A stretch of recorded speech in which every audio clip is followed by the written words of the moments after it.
Salve, salve, nação tricolor, aqui é o Lucas na área do canal Gigantesco Soberano. E galera, hoje tem São Paulo, dia 2 de outubro.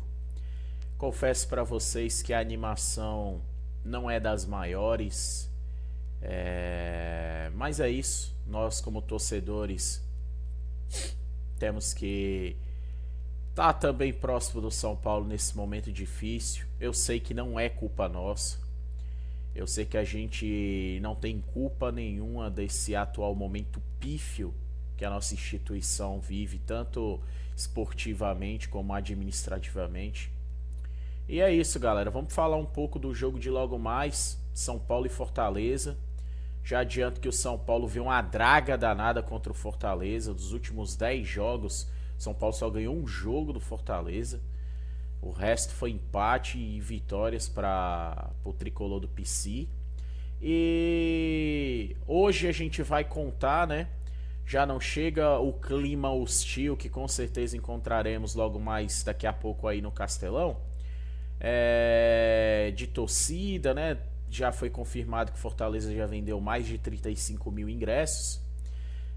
Vai contar também com a arbitragem dele, o homem braço, o cheirador de whey protein, Anderson Daronco, o caseiro, o vagabundo safado que só prejudica o São Paulo.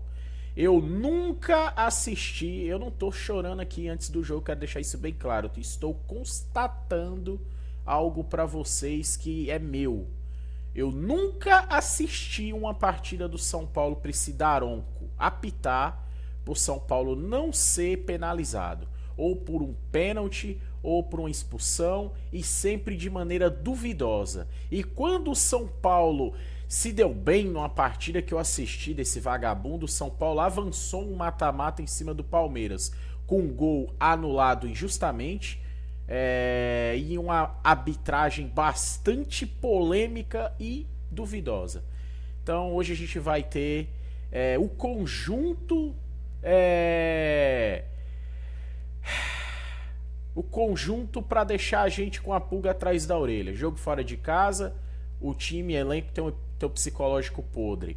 Uma equipe em ascensão, Fortaleza deu uma leve melhorada, o treinador Palermo deu uma ajeitadinha na defesa deles, e uma arbitragem caseira junto a um estádio cheio.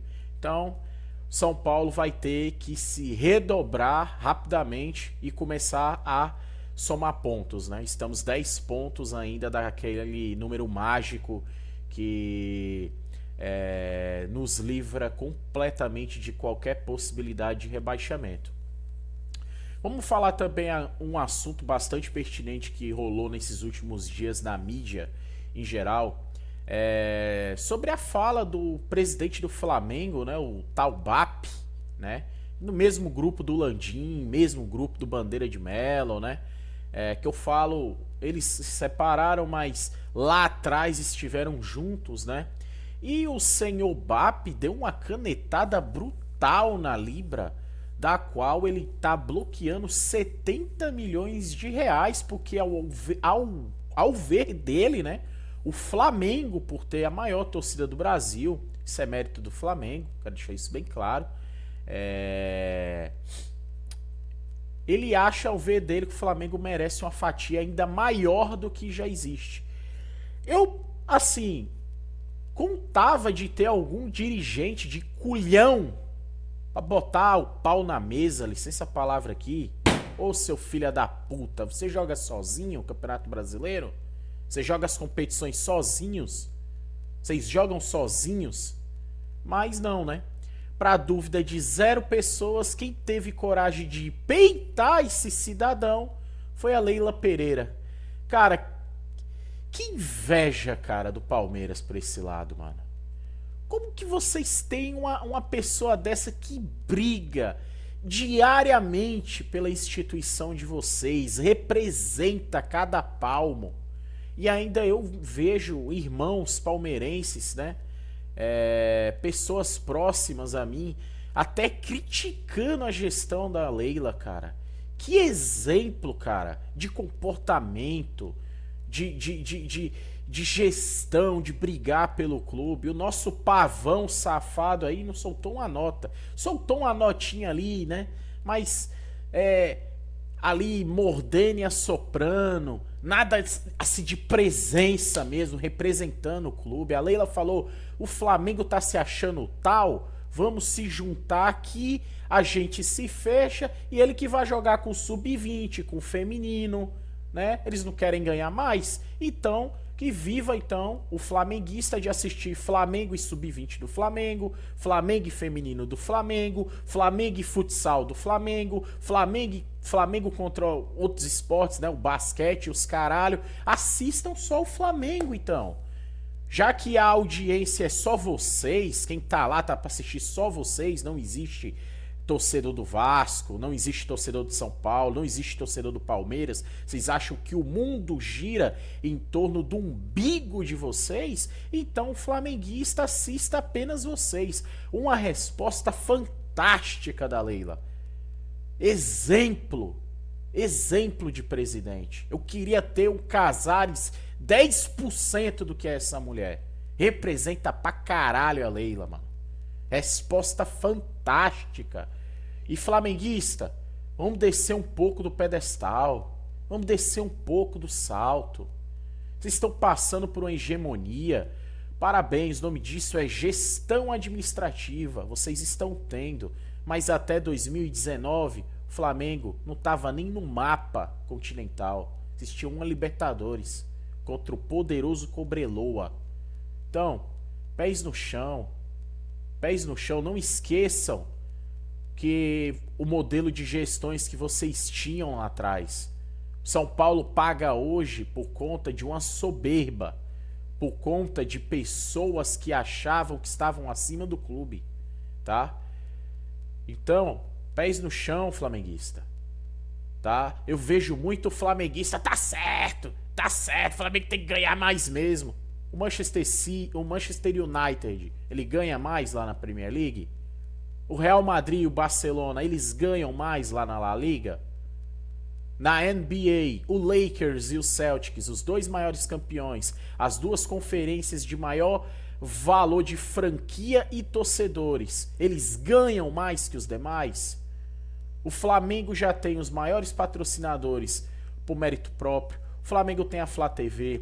O Flamengo tem inúmeros meios de capitalização de recursos, e vocês acham que é por direito de vocês e tá tudo certo, mas na prática não pode ser do jeito que vocês acham. O Flamengo não tem direito de ter a maior fatia do que os demais outros clubes. A audiência não é composta só de vocês. Ah, mas o jogo do Flamengo dá mais audiência. Mas não é uma audiência única, é uma audiência mista. Tem pessoas do outro lado acompanhando o rival, e não só vocês. Então fica aqui o meu recado para este falador de bosta, o tal BAP, que não está respeitando a assinatura do senhor Rodolfo Landim e se acha no direito de bloquear os 70 milhões aí da Libra. Ainda falando do jogo de logo mais, o São Paulo não vai ter uma dupla de zaga titular. São Paulo está improvisando, né? Improvisando não, vai botar um zagueiro de função, no entanto, da base, né? São Paulo vai promover uma joia, né, de Cotia logo mais, um jogador de Cotia, porque Alan Franco, Rafael Tolói, né? E o outro zagueiro titular agora tá faltando na mente, estão machucados. São Paulo tem 3 zagueiros machucados. Ferrarese, pronto. Ferrarese, Alan Franco e Rafael Tolói estão quebrados. Arboleda com o 3º cartão amarelo não joga. O São Paulo só vai ter hoje de titular, que nem é titular pra mim, não serve nem pra ser gandula, o Sabino. O vulgo Beckenbauer do Morumbi, né? Ele se acha o Beckenbauer, o Baresi, o Canavaro, o Sabino se acha. Então o São Paulo só vai ter o Sabino de titular, né?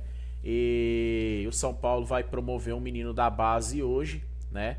Ninguém sabe ainda se no modelo de 3 zagueiros se vai promover 2 ou apenas um e fazer uma linha de 4 atrás. Mas é isso. Também o São Paulo vive a expectativa do retorno do meio Oscar, que não tem 20 jogos nessa temporada, ganha 3 milha por mês. Se machucou no clássico contra o Corinthians, ainda no Campeonato Paulista, e desde então não jogou mais. Esse é o momento do São Paulo para enfrentar o Fortaleza, né? Ainda falando sobre política aos arredores do Morumbi, esse feudo podre, asqueroso, incapaz, inútil, que é o São Paulo Futebol Clube e todos os déspotas envolvidos com política, que são de um grupo só. O São Paulo esquentou ainda mais a suposta, eu vou botar sempre em aspas, porque eu não acredito em um ponto e vírgula do Pavão Casares, de que o São Paulo está passando por um processo de separação do social do clube, né? Algo que ele tinha prometido desde 2022 e simplesmente sumiu no limbo, e agora, como milagre da obra, voltou esse assunto a ser pertinente novamente, ser pautado, né? Ele falou agora recentemente para um canal, um colunista, não lembro exatamente, sentou ele. A gente sabe que as entrevistas do Casares são entrevistas casadas, né? As perguntas elas já são reveladas para ele antes da entrevista. Ele não tem coragem de responder o que o torcedor quer realmente ouvir. Então todas as entrevistas são forjadas, como muita gente fala, e falou que ele está levantando um estudo de separação do social do clube. Se o senhor tiver hombridade, o senhor empata com o Leco em pior gestão. Atualmente a sua gestão é a pior, porque você dobrou a dívida. São Paulino nunca foi tão chacota como no tempos agora de sua gestão. Então, se o senhor tiver um pingo de hombridade até o final do senhor entregar esse seu mandato podre, o senhor faz isso, que é o senhor termina empatado com o Leco. O senhor consegue empatar com o Leco ali, ó, e ficar no mesmo patamar de incompetência, porque até então a sua é a maior. Mas se o senhor conseguir isso, de separar o social do clube, o senhor consegue um ponto de água potável, você consegue uma gota de água potável no meio de mar de merda que o senhor fez com a sua gestão, tá? Você consegue colocar uma gotinha de água potável na sua gestão, se o senhor conseguir fazer isso, tá? Vamos ver se o senhor vai ter coragem de fazer isso. Vamos ver, né? Existe também, pessoal, uma possibilidade de logo mais após a partida contra o Fortaleza, de ser revelado pela organizada um protesto, né, para domingo, antes do Choque Rei, São Paulo e Palmeiras, que é o esperado mesmo, né? Protesto é para ser realizado aos domingos, 4 horas da tarde, né? Onde o torcedor comum com certeza estará presente, né? Vai estar, em vez de ter 12 mil no estádio, muito provavelmente a gente vai ter um público de 35 a 40 mil, e aí sim o dia da gente poder cobrar esses canalhas, né? Então vamos ver aí como que vai ser esse suposto processo, quais serão os modus operandi que a organizada vai soltar, do que irão fazer, né? A gente vive essa expectativa para logo mais após o jogo do Fortaleza, independente de vitória ou derrota do nosso São Paulo, né, galera? Então é isso, é um vídeo bem curto, é um pré-jogo mesmo. Como eu falo, as expectativas, eu acredito que dos São Paulinos em geral não estão muito diferentes da minha. Como eu comecei lá atrás no início do vídeo, a gente tem um combo de bosta hoje, que é um elenco podre, junto a uma arbitragem bastante caseira e incompetente, né? E junto a um time em ascensão. Então a gente tem a receita do caos para logo mais. Tomara que São Paulo pelo menos consiga um empate, que seria péssimo, se falando de tabela de Brasileirão. Quem sabe uma vitória, né? Por que não? Vamos ver. Quem sabe uma vitória logo mais para espantar um pouco essa zica de 5 jogos, né? 4 sem marcar. E é isso. Vou ficando por aqui. É nóis. Salve, salve o tricolor paulista.